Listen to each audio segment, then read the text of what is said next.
Olá! Moby Dick Show de hoje tá foda! Você sabia que tem um país chamado Eslovênia?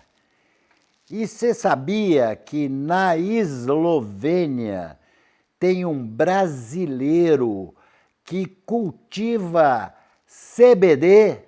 Pô, o Serginho Mamberti me passou o Cuca, cujo sobrenome eu não consegui pronunciar, mas termina com vícios.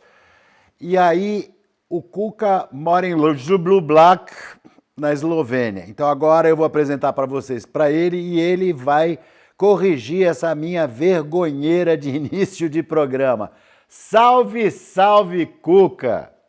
Salve, salve aí, Dick!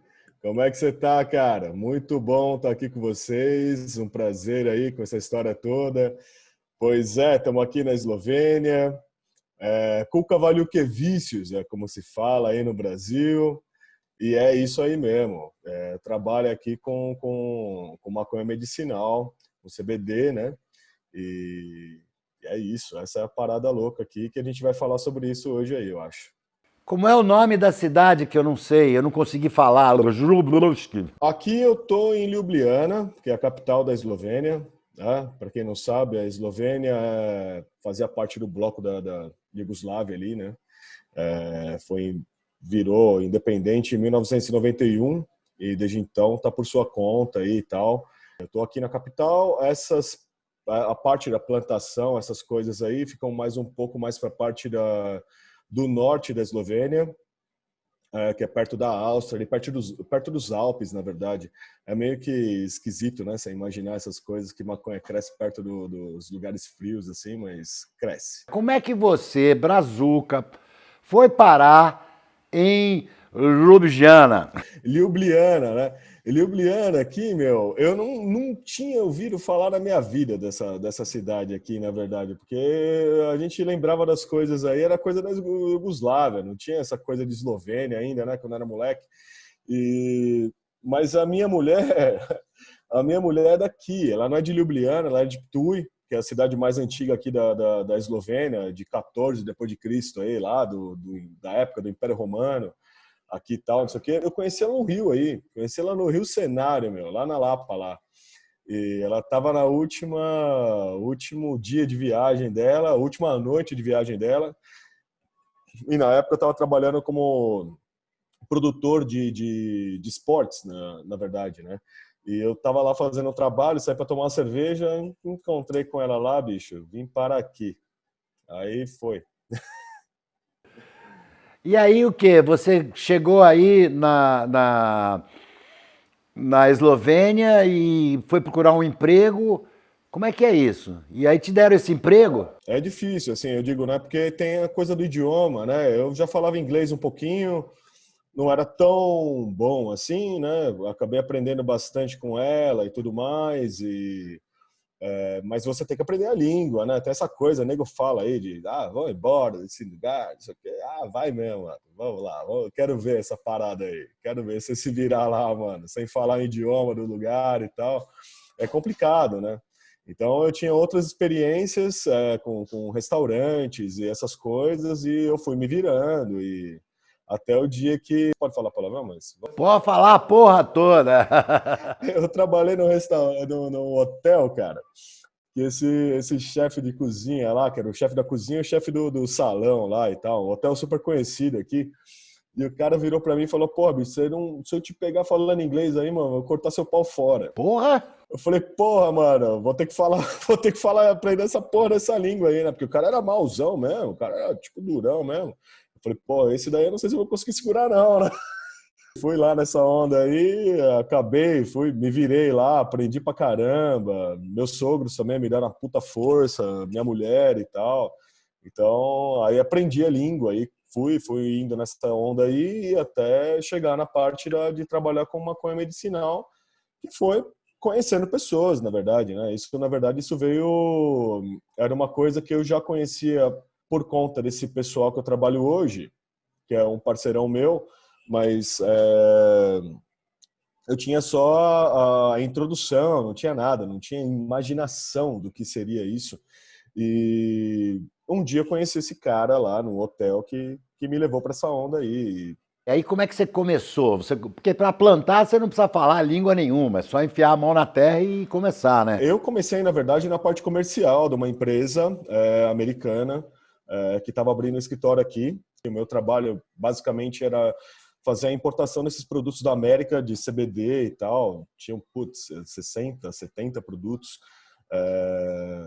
que eles tinham já lá em catálogo e tudo mais. E o meu trabalho mesmo, na verdade, era a parte de vendas. Eu não tinha contato nenhum com planta, não tinha contato nenhum com nada. Não é importante. Hoje eu vejo o quanto é importante você ter o contato físico ali com um terreno, com o que quer que seja que você tenha.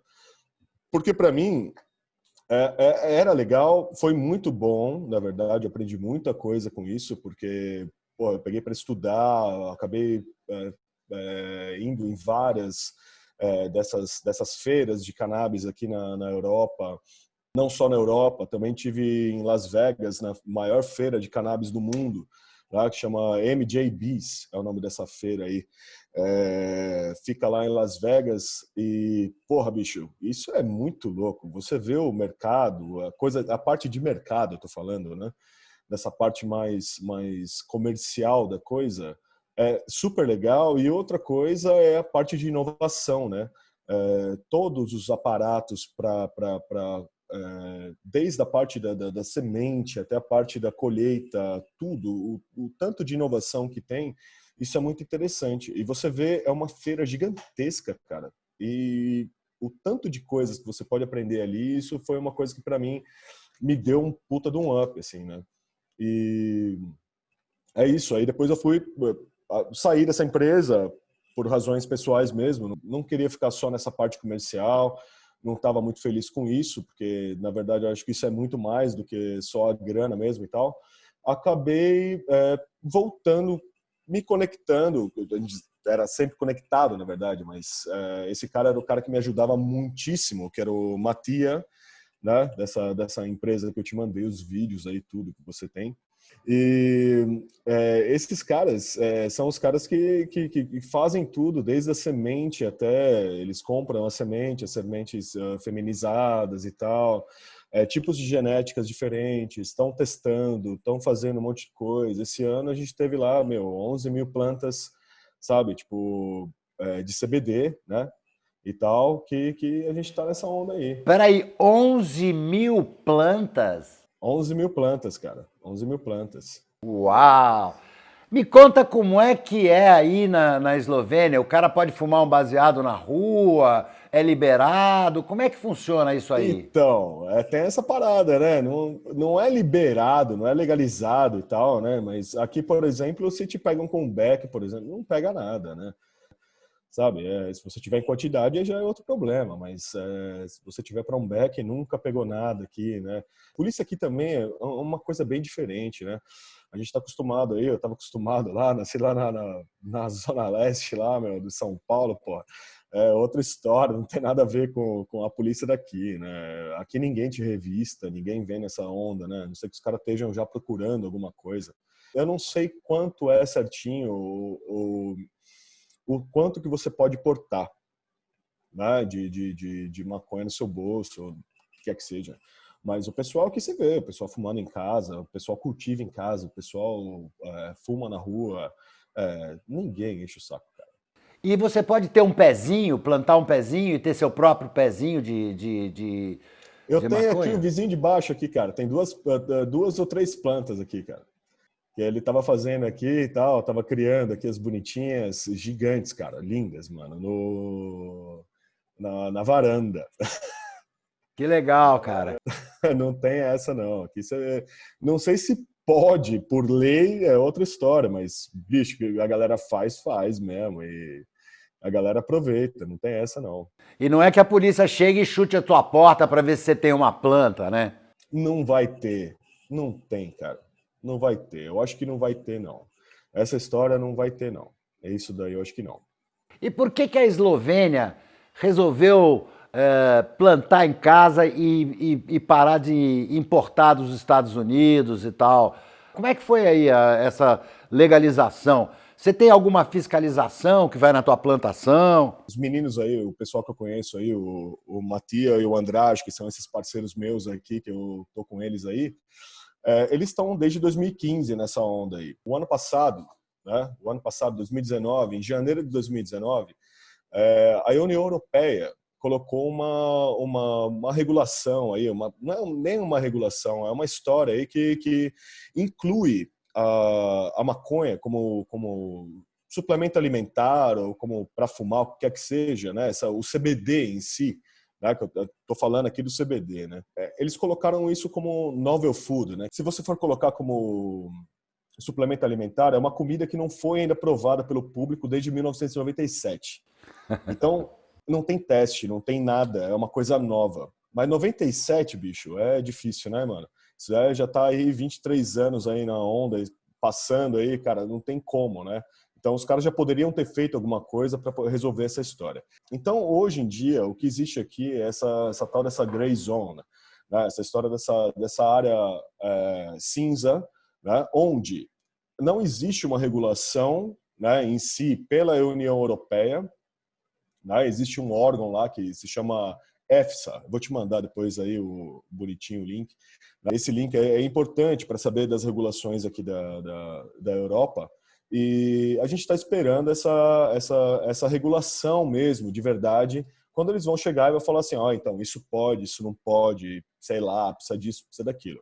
Eles colocaram somente os parâmetros que seriam aceitáveis para a Europa. E aí cada país da União Europeia resolve por si mesmo, né? Então, no caso da Eslovênia, a Eslovênia resolveu não tomar medida nenhuma. Falou, então, é o seguinte, a gente vai vender, a gente vai produzir, não tem problema nenhum, a gente vai fazer dentro desses parâmetros aqui da União Europeia. Quando eles resolverem colocar alguma coisa, a gente vai seguir o que eles vão falar. Então, nesse caso, sim, existe regulação, existe fiscalização pra caramba. O pessoal vai lá na sua plantação, o pessoal vai lá onde você destila o óleo, o pessoal vai em tudo quanto é lugar, eles pegam amostras, eles levam para teste e assim vai. Eu tenho um habeas corpus que eu consegui na justiça para poder plantar minhas próprias plantas de CBD com um pouco de THC, porque eu tenho dores. Então eu tenho uma licença e periodicamente vêm policiais aqui na minha casa, muito cortesmente entram aqui, vistoriam as minhas plantas, entendeu?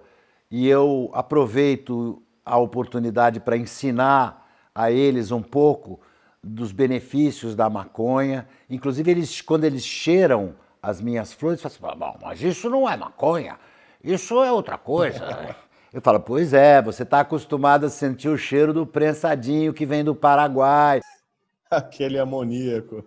Aí eu mostro o óleo, mostro como é que faz o óleo. Cara, os caras saem daqui. Se eu conseguir mudar a cabeça de um deles, eu vou achar que a minha missão está cumprida. Pois é. A tua plantação, como é que é? É mecanizada? Vocês usam agrotóxicos? É orgânico? Como é que funciona a tua plantação?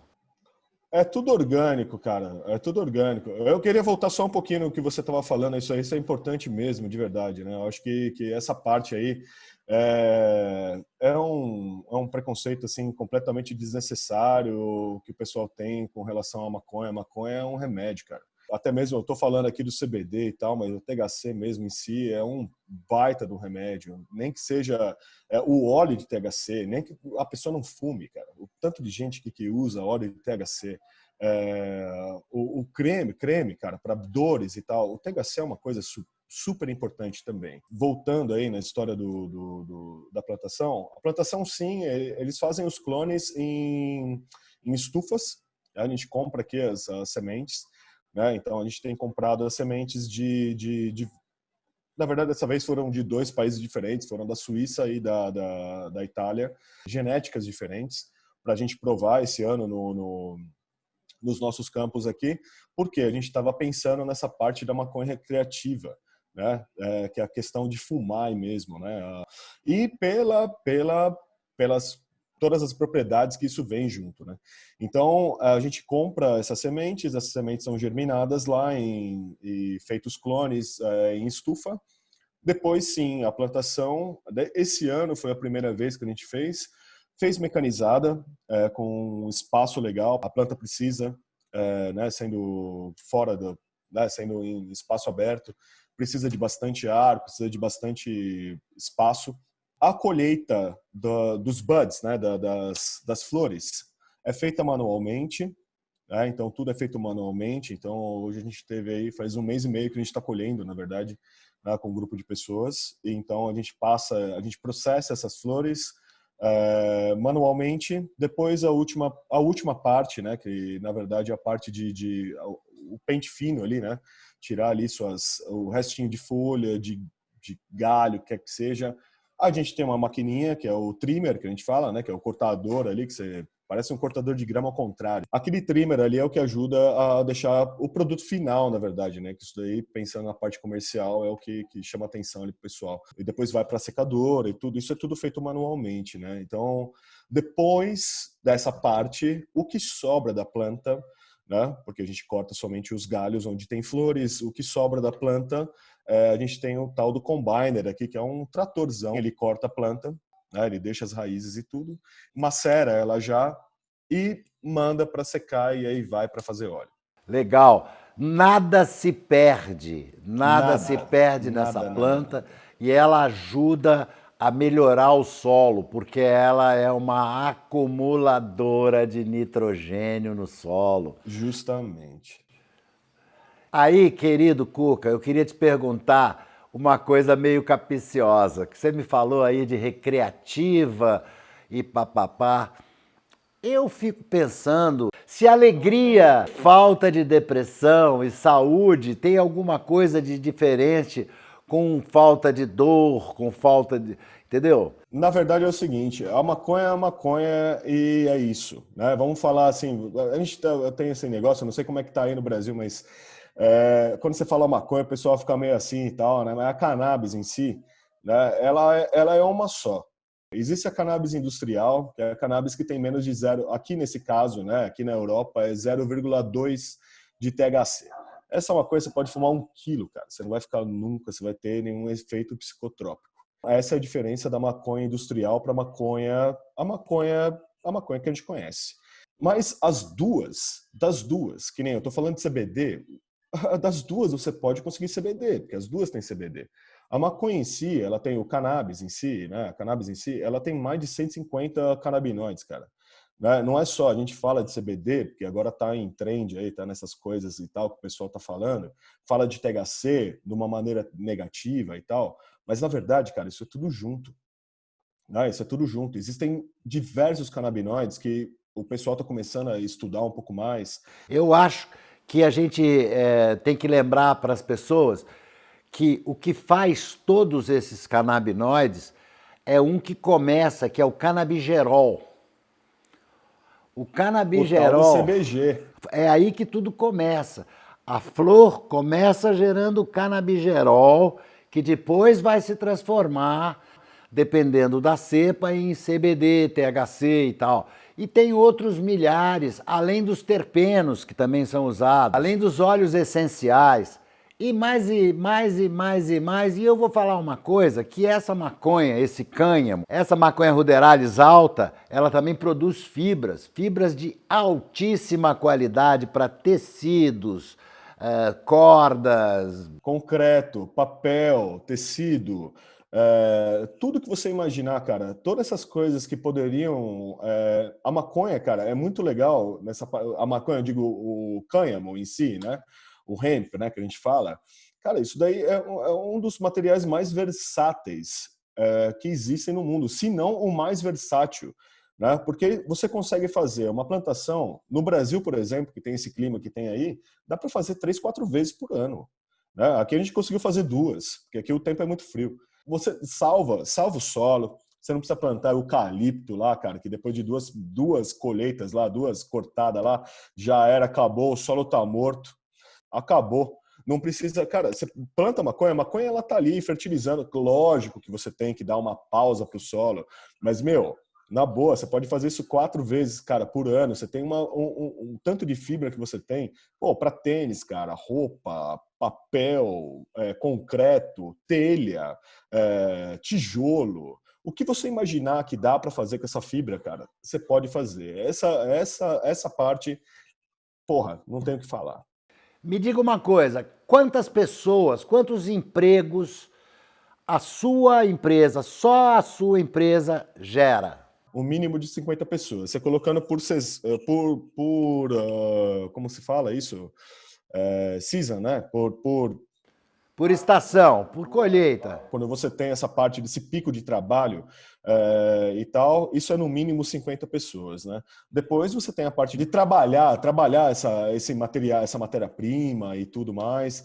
E aí vai mais para menos e tudo, mas o quanto de pessoas que atinge isso é gigante, né? É gigante. É um mercado que está crescendo a cada ano. Apesar desse ano é bem difícil assim, né? Com essa situação toda, a gente tem feito mais coisas mesmo para crescer a nossa estrutura e tentar fazer essas coisas de uma maneira mais acessível para o pessoal que vai comprar depois, né? Porque quando você faz, falando da parte comercial, quando você faz essas coisas, né, quando você tem um investimento por trás, tem um trabalho por trás, é claro que tem a parte comercial, né? Mas é uma parte comercial onde você paga taxas, você tem esse monte de coisa e tal, não sei o quê. Mas claro que você tem que fazer uma grana em cima daquilo ali, né? São 11 mil plantas, não sei quantos toneladas de cannabis que a gente faz por ano, né?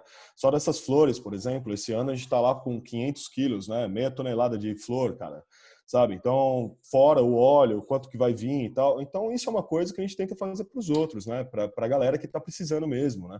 E tentar colocar isso na parte mais barata possível ali. Como é que é o sistema de saúde aí, hein? O governo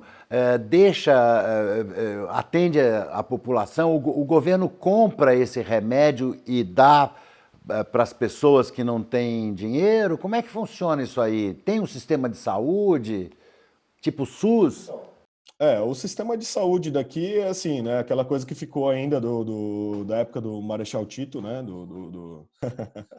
Então, pois é. E assim, eu digo, aqui é legal porque assim, o pobre e o rico vai no mesmo lugar, que não tem sido libanês para ninguém não, cara. Então, não importa quanto dinheiro você tem no seu bolso. Por exemplo, a minha médica, quando eu falei para ela que eu tava trabalhando com isso, eu perguntei para ela se ela podia receitar. Ela pode receitar se for uma coisa muito extrema e tal, ela pode sim receitar produtos à base de THC. CBD, por exemplo, ele entra na categoria de suplemento alimentar, né? Então, esse é um negócio que o pessoal está fazendo aqui, que está indo para outro caminho, não mais pela parte médica. Aqui a Europa está pegando essa parte de CBD, essas coisas, como suplemento alimentar, e a parte do THC como médica. Existem duas empresas aqui que fazem, né, esses produtos e tal, eslovenas, né, que têm licença para isso.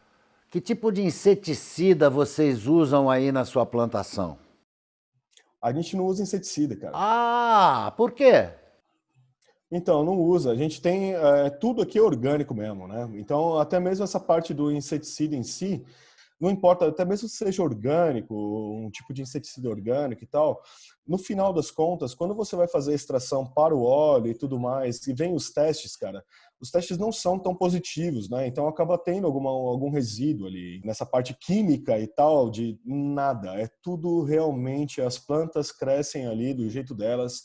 A gente passa ali toda semana olhando uma por uma, e tirando folha, cara, para ver se e checando, claro, se elas não estão tocando no chão, como que está o sistema de circulação de ar delas, vendo se não tem algum tipo de fungo ali, mas isso realmente é um por um mesmo, cara. Indo lá no campo e olhando e cuidando, e não tem jeito, cara. Isso foi uma coisa que eu fiz pessoalmente mesmo, e eu tenho o maior prazer de falar que não tem. Os eslovenos são quase japoneses, então. Quase, quase. Olha, cara, isso que você está dando para a gente é uma lição para os cultivadores, para dizer para eles que o mais importante de tudo é alimentar bem a planta, porque ela vai se defender e a natureza sempre cobra o seu preço. E a parte do inseto, a parte da natureza, é a parte que cabe ao inseto e cabe à natureza. É sim, sim, com certeza. Eu vou te dizer uma coisa, quando você tem 11 mil plantas, você pode perder um pouco mais. Agora, quando você tem 6, você tem que ficar todo dia em cima dela, olhando com uma lente. Aliás, uma das coisas, uma das experiências visuais mais lindas que eu tive foi quando o meu amigo Pedro Zarur me emprestou o microscópio dele e eu vi os cristais na flor. Oh, que lindo, outra Que história. coisa linda, né? É lindo, é lindo. É lindo. Então, Cuca, poxa, eu fiquei muito feliz de conversar com você. Você deu uma aula aí de cultivo pra gente, bem legal. Você explicou como é que são as coisas aí na Eslovênia. Cara, olha, eu fico muito agradecido pelo seu tempo. Eu sei que a vida de valeu, agricultor é foda, é trabalhosa e a gente sua. E agricultor que não suja a mão de terra não é agricultor. Se botar luvinha Não já tem não acho jeito. que é agricultor. Meu querido Cuca, para quem ou para o que você liga o foda-se? Eu ligo foda-se por fascismo, cara. Gente, esse foi o delicioso Moby Dick Show de hoje. Estou muito contente de ter entrevistado o Cuca lá na Eslovênia. Vocês podem, a partir daí, conhecer coisas da Eslovênia. Aproveita, entra lá e pesquisa como é a Eslovênia. E muito obrigado a vocês. Assista o próximo Moby Dick Show.